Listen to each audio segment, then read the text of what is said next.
Hoje no Bíblia Comentada vamos mergulhar juntos em um dos momentos mais decisivos da história do povo de Deus, o capítulo 4 do livro de Esther.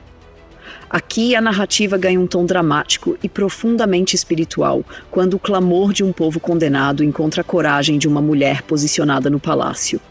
É nesse cenário entre cinzas e coroas que veremos como Deus opera nos bastidores, convocando pessoas comuns a cumprirem propósitos extraordinários. Vamos caminhar verso a verso, entendendo como essa história antiga continua viva e pulsante para os nossos dias.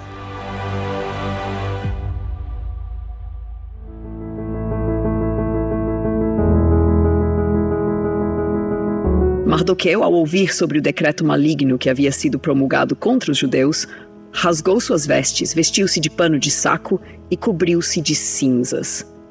Ele saiu pela cidade lamentando em alta voz, um lamento profundo e desesperador, como se estivesse diante de uma tragédia irreversível. Nos tempos antigos, rasgar as vestes e cobrir-se de pano de saco era um sinal de luto intenso, de grande angústia e desespero. Era como se o próprio coração fosse exposto ao mundo em um gesto que clamava por socorro. Esse costume era praticado não apenas entre os judeus, mas também em diversas culturas do Oriente Próximo. No contexto bíblico, essas atitudes não eram apenas manifestações externas de dor, mas expressões de uma alma angustiada diante de Deus, uma súplica desesperada por intervenção divina. Mardoqueu não se limitou a um choro silencioso dentro de casa. Ele saiu até o meio da cidade e elevou sua voz em grande clamor. Isso não era comum, era perigoso. A Pérsia não era uma terra onde se podia protestar livremente. Demonstrar publicamente tristeza na presença do rei ou nas proximidades do palácio era algo impensável. O luto e a lamentação eram considerados impróprios nos arredores da corte, pois o rei deveria estar sempre cercado de alegria e ordem. Mas Mardoqueu não se preocupou com isso. Sua dor era maior do que qualquer protocolo real. Ele entendeu que aquele não era um momento de silêncio, mas de clamor. O decreto contra os judeus não era uma simples perseguição, mas um genocídio planejado e assinado com o selo do próprio rei. A situação exigia uma reação. Enquanto isso, em todas as províncias do império onde a ordem do rei havia chegado, os judeus entraram em profundo luto. O texto revela que ia jejum, choro e lamentação. A ausência de referência explícita à oração e são, mas o jejum, no contexto judaico, estava diretamente ligado à busca por Deus. Não era um simples ato de privação de alimentos, mas um gesto de dependência e humilhação diante do Senhor. Os judeus entendiam que não podiam confiar na força humana. Se Deus não intervisse, estariam condenados. Essa mobilização em todas as províncias revela a extensão da ameaça. Não era apenas um problema local. Era uma sentença de morte que pairava sobre toda uma nação espalhada pelo vasto império persa. Quando a notícia chegou ao palácio, Esther ficou profundamente angustiada. Isso mostra que até aquele momento ela não sabia do decreto. Isso pode parecer estranho, afinal, ela era rainha. Mas é preciso lembrar que o harém real era um lugar isolado. Esther não tinha acesso livre ao rei e, ao que tudo indica, vivia protegida de certas informações externas. Quando soube que Mardoqueu estava em pano de saco e cinzas, ela tentou resolver a situação de uma forma prática. Enviou roupas para ele vestir, para que deixasse de lado sua aparência de luto. Isso mostra o cuidado que ela tinha por ele, mas também revela que naquele momento ela ainda não compreendia a gravidade da situação. Era como se sua primeira reação fosse tentar amenizar o problema externamente, sem ainda perceber a raiz do que estava acontecendo. Mardoqueu, no entanto, recusou as vestes. Ele não precisava de um novo traje. O que ele precisava era que Esther compreendesse a urgência do momento. Assim, por meio de Hataki, um dos eunucos que servia a rainha, Mardoqueu enviou-lhe todas as informações detalhadas. Ele não apenas contou o que estava acontecendo, mas também entregou uma cópia do decreto para que ela pudesse ver com os próprios olhos. Isso era importante. Mardoqueu queria que Esther não tivesse dúvidas da gravidade da situação. Ele não queria que ela achasse que era apenas um rumor ou um exagero. O decreto era oficial, selado com o anel do rei. Não havia como ignorá-lo. Além disso, Mardoqueu foi direto ao ponto. Pediu que Esther fosse até o rei para interceder pelo seu povo. Essa era uma exigência perigosa. Havia um problema grave nisso. Segundo as leis persas, ninguém podia se apresentar ao rei sem ser chamado. Nem mesmo a rainha. Se alguém entrasse na presença do rei sem ser convidado, corria o risco de ser executado imediatamente, a menos que o rei estendesse seu cetro em sinal de misericórdia. Isso significa que a ordem de Mardoqueu não era uma simples sugestão, era um chamado para um ato de extrema coragem. Se Ester aceitasse essa missão, ela estaria colocando sua própria vida em risco. Essa passagem nos mostra um momento de grande tensão. De um lado, Mardoqueu entendia que Deus havia colocado Ester naquela posição por um propósito maior. De outro, Ester ainda precisava processar tudo aquilo. Até aquele momento, ela vivia uma vida confortável no palácio, protegida do mundo exterior. Agora, de repente, ela se via diante de uma decisão que poderia mudar o curso da história. O destino de toda a nação estava em jogo, e cabia a ela decidir se usaria sua posição para tentar interceder ou se permaneceria em silêncio. Ataque, obedecendo ao pedido de Ester, saiu com a missão de levar a resposta de Mardoqueu à rainha.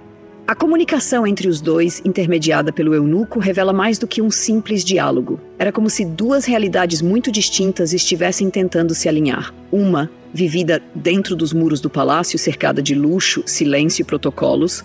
Outra, vivida do lado de fora, onde a angústia do povo se tornava grito, jejum e cinzas. Ataque se tornava aqui uma ponte silenciosa entre o coração aflito de Mardoqueu e a consciência em despertar de Ester. Assim que Ataque retorna ao harém e transmite tudo o que Mardoqueu dissera, Ester responde, e sua resposta é carregada de uma tensão legítima. Ela explica com franqueza a regra que imperava nos corredores do poder. Qualquer pessoa que se aproximasse do rei sem ter sido chamada corria risco de morte. A lei persa, nesse aspecto, era inflexível. A majestade do rei era inviolável, quase sagrada, e não podia ser interrompida, mesmo por sua própria esposa. Somente se o rei estendesse o cetro de ouro, a vida daquela pessoa seria poupada. Ester, então, argumenta que já fazia 30 dias de a última vez que havia sido chamada à presença do rei. Isso não é apenas uma observação casual, é uma confissão sutil de que ela não tinha mais o mesmo acesso, talvez nem a mesma influência. O rei, volúvel como era, podia muito bem já estar se afastando emocionalmente dela, como fizera com Vashti anteriormente. Esse detalhe de 30 dias sem ser chamada nos ajuda a perceber que Ester, apesar de estar em posição de rainha, não estava isenta de incertezas, inseguranças e limitações. Ela não era uma figura imponente que podia ordenar ou ditar as regras. Ela era, de certo modo, prisioneira de um sistema. Era o grito silencioso de alguém que temia morrer sem poder fazer nada. Mas Mardoqueu, ao ouvir essa resposta, não se comove com a hesitação. Sua fala, agora cheia de firmeza e sabedoria, revela que ele enxerga além do medo imediato. Ele pede que Ataque leve outra mensagem a Ester. E essa mensagem, diferente da primeira, não vem com ordens práticas, mas com verdades profundas que tocam o âmago da questão. Mardoqueu diz que ela não deve imaginar que, por estar no palácio, será poupada. O perigo que ameaçava os judeus era coletivo. Mesmo ela, vivendo em luxo, cercada de cuidados, não estaria a salvo quando o decreto fosse executado.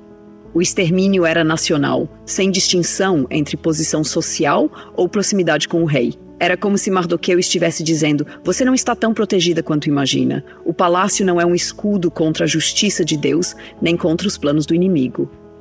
E então vem uma das afirmações mais impactantes de todo o livro. Mardoqueu diz que, se ela se calar agora, de outro lugar virá socorro e livramento para os judeus.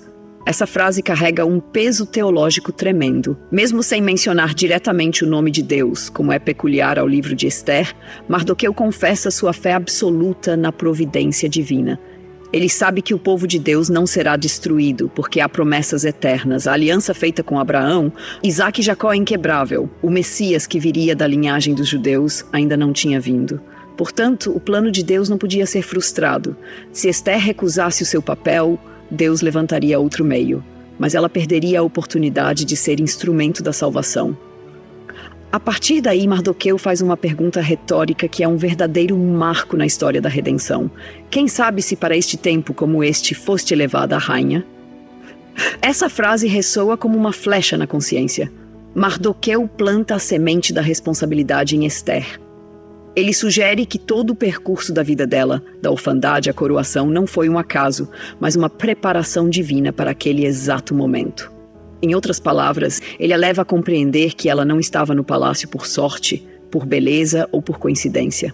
Era um chamado, um propósito, um tempo kairos, onde o céu invade a terra e dá sentido ao ordinário. Esse é o ponto em que Esther muda, algo se quebra dentro dela, o medo dá lugar à fé, a hesitação cede espaço à decisão, e então ela envia sua resposta a Mardoqueu, agora carregada de firmeza e lucidez.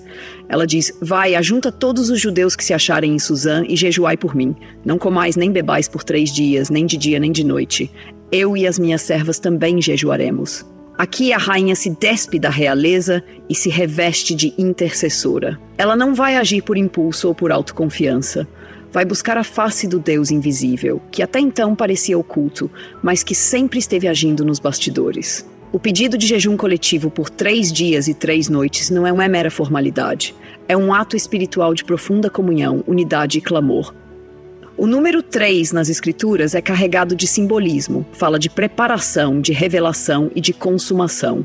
Assim como Jonas ficou 3 dias no ventre do peixe, e como Jesus ressuscitou ao 3º dia, Esther se prepara nesse mesmo intervalo, não para morrer, mas para se oferecer, se preciso for.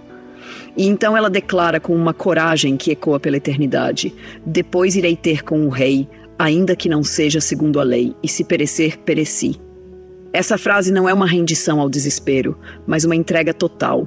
Esther não está sendo fatalista, ela está sendo voluntária, está dizendo: eu entendi meu chamado, eu entendi meu tempo, e se minha vida for o preço para salvar o povo, estou disposta a pagar. Isso é mais do que bravura, é amor sacrificial, é sombra profética do que o Messias faria séculos depois.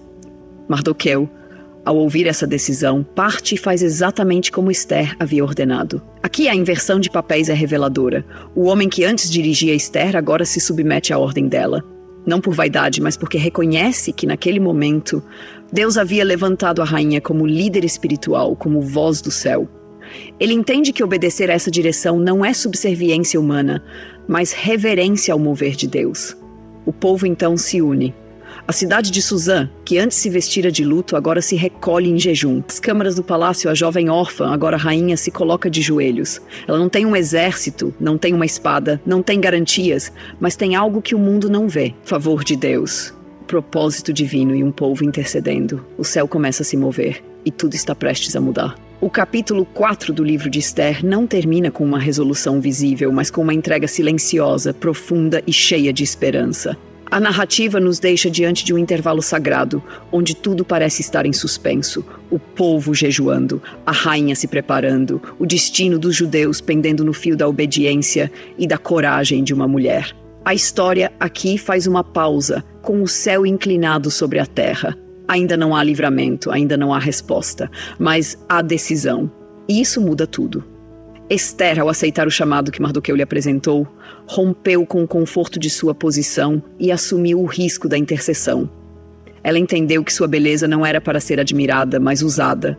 Que sua coroa não era para ser ostentada, mas colocada aos pés de um propósito maior. Que sua posição no palácio não era um refúgio, mas uma plataforma de intervenção divina. É aí que mora a maior lição. O lugar onde Deus nos coloca nunca é apenas para o nosso benefício, mas sempre para que sejamos instrumentos nas mãos dele, em favor de outros. O silêncio de Deus no livro de Esther, tão comentado e muitas vezes questionado, é precisamente o espaço onde a fé floresce mais madura. Não há anjo aparecendo, não há voz do céu, não há milagre espetacular. Só há decisões humanas sendo tomadas com temor e reverência diante de um Deus que age nos bastidores. E é nesse silêncio que vemos com mais clareza a mão invisível do Senhor dirigindo tudo com precisão milimétrica. A providência divina não grita, ela sussurra nos detalhes. Essa história nos ensina que não precisamos esperar o momento perfeito para fazer o que é certo. Esther não tinha garantias nem segurança, ela tinha fé. E fé nesse contexto não é ausência de medo, mas coragem de agir apesar do medo. Quando ela diz, se perecer, pereci, ela não está se rendendo ao fracasso, ela está dizendo, minha vida não é maior que o propósito de Deus. Isso é maturidade espiritual. É quando a vontade de Deus se torna mais preciosa que a nossa própria existência. A coragem de Esther foi alimentada pela intercessão. Antes de agir, ela se encheu de Deus. Antes de enfrentar o rei, ela buscou o Rei dos Reis. Ela compreendeu o princípio espiritual de que as batalhas no mundo natural são vencidas, primeiro no mundo espiritual. E isso nos ensina a não desprezar o valor da consagração, do jejum, da comunhão. O favor de Deus não é comprado, mas é acessado por meio de um coração quebrantado e disposto. O povo, por sua vez, também é chamado à participação. Ninguém fica de fora. Mardoqueu, Ester, os judeus de Susã, todos são envolvidos no processo. Isso nos lembra que o plano de Deus se cumpre em comunidade, com unidade, com orações entrelaçadas. O livramento não vem por um herói solitário, mas por um corpo mobilizado. Essa verdade se conecta com a prática da igreja hoje. Cada membro do corpo de Cristo é chamado a se posicionar, a interceder, a jejuar, a agir. Quantas vezes no nosso dia a dia somos colocados em posições em que precisamos escolher entre o conforto da omissão e o risco da obediência? Quantas vezes somos tentados a acreditar que nossos cargos, status ou zonas de segurança nos isentam da missão de Deus? Ester nos confronta com a realidade de que ninguém é invisível para Deus e ninguém é elevado sem propósito. O lugar onde estamos é muitas vezes o exato cenário onde Deus quer nos usar. Aplicando isso de maneira bem prática. No trabalho, Deus pode ter te colocado ali como um canal de luz em meio às trevas.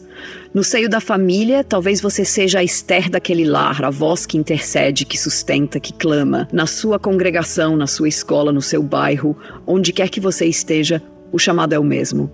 Quem sabe se não foi para esse tempo como este que foste colocado nesse lugar? A fé verdadeira não espera que tudo esteja seguro para se mover. A fé verdadeira reconhece que o tempo de Deus é agora e que Ele, soberanamente, prepara pessoas, situações e até mesmo crises para revelar seu propósito. Ester foi colocada no trono quando o povo ainda estava em paz. Mas o propósito de sua presença ali só foi revelado na crise. Isso mostra que nem sempre entenderemos o motivo de certos caminhos até que o tempo da revelação chegue. E quando chega, ou nos escondemos ou nos levantamos.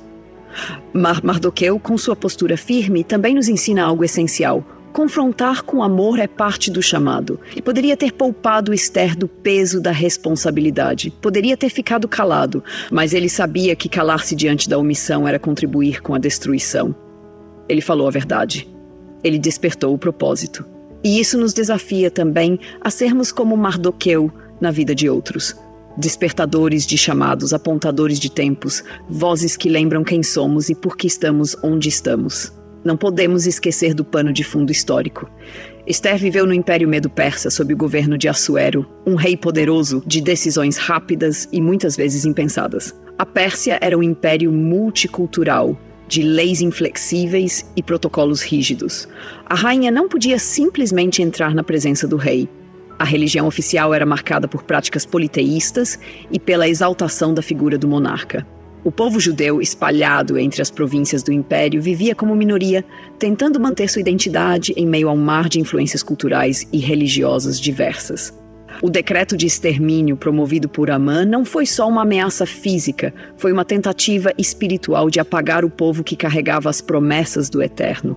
E isso transforma a história de Ester num campo de batalha entre o plano do céu e as forças do inferno. Hoje, o mesmo espírito que impulsionou Ester a se posicionar está nos chamando a fazer o mesmo em nossos dias. Há famílias inteiras sendo ameaçadas, há identidades sendo distorcidas, há crianças, jovens e adultos vivendo debaixo de decretos invisíveis que tentam apagar o valor, a fé, a vocação. Não somos chamados a viver escondidos nos palácios da autopreservação, mas a descer às praças da intercessão e da ação. Talvez o maior milagre não tenha sido Ester ter salvado os judeus, mas ela mesma ter sido salva de uma vida sem propósito. Quando ela disse se perecer, pereci, foi como se renunciasse a tudo o que era passageiro para se agarrar ao que é eterno. Isso é uma convocação para nós.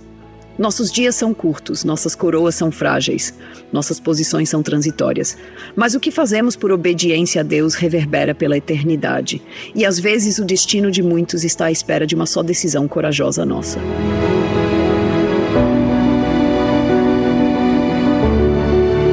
Texto e produção Douglas Vieira. Faixa por Pixabay and Inspire 90 BPM. Voz por ChatGPT 4.5 tipo Vale. Bibliografia, comentários expositivos Hernandes Dias Lopes, editora Agnus. Comentário bíblico Matthew Henry, editora CPAD. Antigo e Novo Testamento interpretado versículo por versículo Russell Norman Champlin, editora Agnus. Os Tesouros de Davi, Charles Spurgeon, editora CPAD.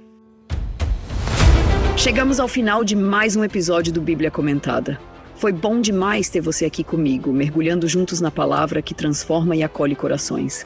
E não esqueça, todo domingo temos um encontro marcado com os Salmos. De segunda a sexta, seguimos capítulo por capítulo pela Santa Palavra e aos sábados, aquela mensagem especial, direta ao coração, para renovar suas forças e alimentar sua fé. E você já sabe, o Bíblia Comentada está disponível nas principais plataformas de streaming.